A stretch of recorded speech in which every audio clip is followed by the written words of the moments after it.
Assalamualaikum warahmatullahi wabarakatuh. Nama saya Imam Mahdi Al-Mubarak. Saya dari Prodi Agrobisnis Perikanan, Lab Bioper Rogo 19. Pada pembahasan kita kali ini, kita akan membahas sistem pernapasan.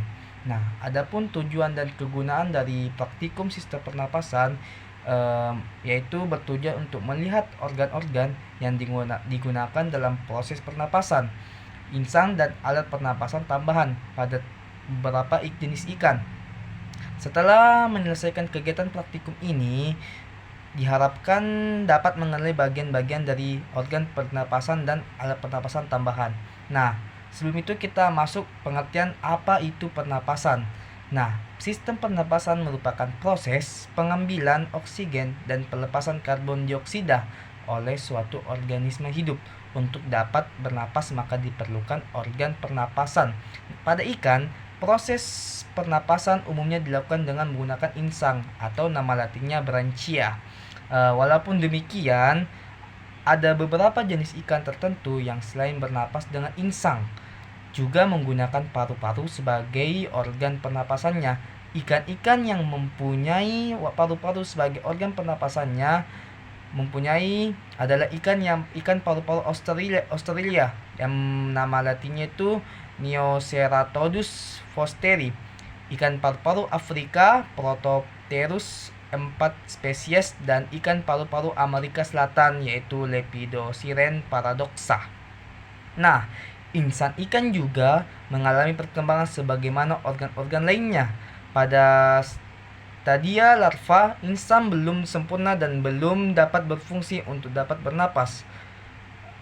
Larva ikan biasanya menggunakan kantung telur atau pada beberapa ikan tertentu menggunakan insang luar. Selain insang dan paru-paru, beberapa jenis ikan tertentu memiliki alat pernapasan tambahan yang berupa: yang pertama adalah labirin atau lipatan membran seperti bunga mawar yang merupakan derivat dari lengkung insang. Misalnya pada ikan betok atau nama latinnya Anabas testudineus. Kedua, ada arborescent organ. Nah, ini berbentuk seperti bunga karang, misalnya pada ikan lele, nama latinnya Clarias batrachus. Yang ketiga, diverticula. Nah, lipatan kulit pada bagian mulut dan ruang pharynx, misalnya pada ikan gabus, Opiocephalus striatus. Dan keempat, alat pernapasan tambahan berupa tabung, misalnya pada ikan Sacobranchus sp dan jenis catfish lainnya. Dan yang terakhir, dinding bagian dalam dari operculum yang banyak mengandung pembuluh darah, misalnya pada ikan lodok atau nama latinnya Perioptymus sp. Selain itu, setiap insang ikan terdiri dari beberapa bagian.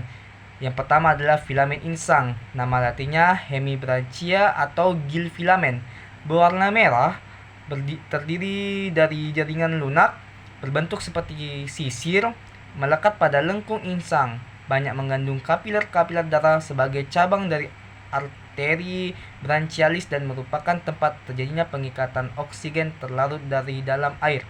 Yang kedua adalah tulang lengkung insang, nama latinnya itu Arcus branchialis, bisa juga disebut sebagai gill arch, merupakan tempat melekatnya filamen dan tapis insang, berwarna putih dan memiliki saluran darah dan yang memungkinkan darah dapat keluar dan masuk ke dalam insang. Dan terakhir adalah tapis insang, gill rakers, berupa sepasang deretan batang tulang rawan yang pendek dan sedikit bergerigi. Nah, melekat pada bagian depan dan dari lengkung insang, berfungsi untuk menyaring air pernapasan pada ikan-ikan herbivora pemakan plankton. Tapis insangnya rapat dan ukurannya panjang. Hal ini sesuai dengan fungsinya sebagai alat penyaring makanan. Sedangkan pada ikan-ikan karnivora, lapis insang tersebut jarang-jarang dan berukuran pendek. Itulah hasil dari saya. Mohon maaf sebesarnya. Wabillahi taufiq wal hidayah. Wassalamualaikum warahmatullahi wabarakatuh.